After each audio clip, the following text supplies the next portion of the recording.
आखिर बांग्लादेश को जो भारतीय कंपनियों ने उधारी दे रखी है, वह इन भारतीय कंपनियों पर किस कदर भारी पड़ने वाली है,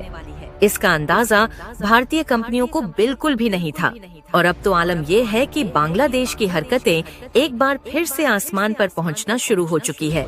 जिसके कारण अब भारतीय कंपनियां बांग्लादेश के इम्पोर्टर पर भरोसा ही नहीं कर पा रही हैं।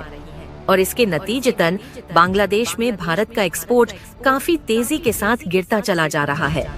असल में देखा जाए तो बांग्लादेश अपनी दवाइयों के लिए 30% रॉ मटेरियल अकेले भारत से इंपोर्ट करता है। हालांकि बांग्लादेश 57% दवाइयों को खुद अपने देश में प्रोड्यूस करता है, लेकिन कमाल की बात यह है कि इसमें इस्तेमाल किए जाने वाले 30% रॉ मटेरियल फिर भी भारत से ही बांग्लादेश में एक्सपोर्ट किए जाते हैं।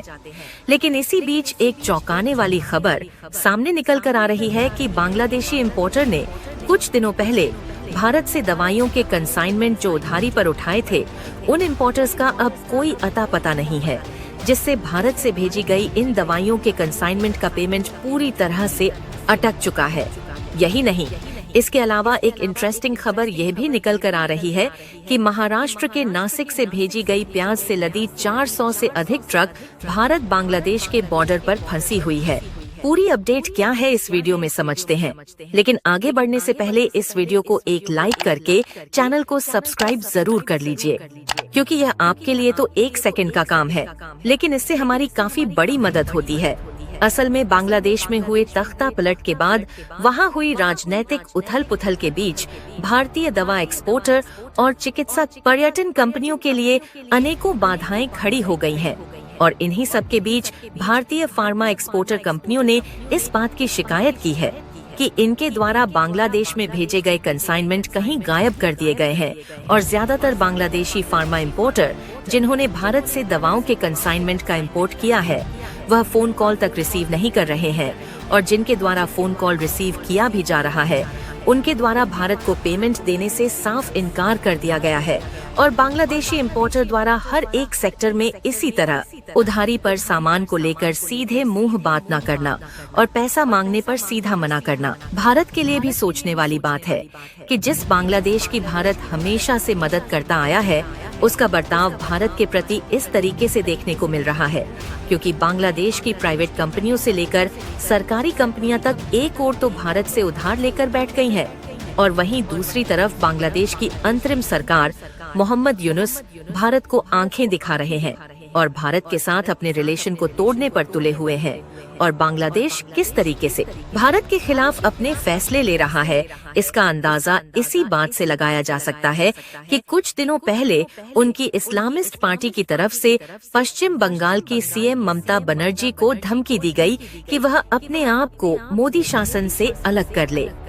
यहाँ तक कि उनकी तरफ से यह भी कहा गया कि अगर भारत कुछ भी बांग्लादेश के खिलाफ करने की कोशिश करता है, तो भारत के चिकन नेक को चीन की मदद से ब्लॉक करके भारत की नॉर्थ ईस्ट वाले राज्य को भारत की जमीनी सीमा से तोड़ देंगे। यानी कि बांग्लादेश के लोग भारत के पश्चिम बंगाल को अपने देश में शामिल करने की कोशिश कर रहे हैं और उल्टा भारत को धमकियां भी दे रहे हैं।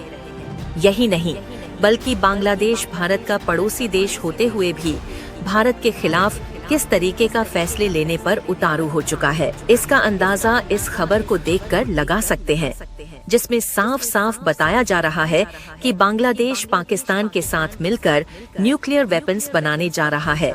और परमाणु हथियार बनाने के साथ साथ पाकिस्तान से शॉर्ट रेंज वाली गौरी मिसाइल को लेकर भारत के बॉर्डर पर तैनात करने की फिराक में है। आपको बता दें कि बांग्लादेश की ढाका यूनिवर्सिटी के प्रोफेसर द्वारा भारत के खिलाफ ऐसा स्टेटमेंट दिया जाना यह साफ साफ दिखा रहा है कि बांग्लादेश की नई सरकार और वहां के कट्टरपंथी ही नहीं, बल्कि वहां की बड़ी बड़ी यूनिवर्सिटी के प्रोफेसर भी कहीं न कहीं भारत से अपने व्यापारिक रिलेशन को तोड़ने पर तुले हुए हैं।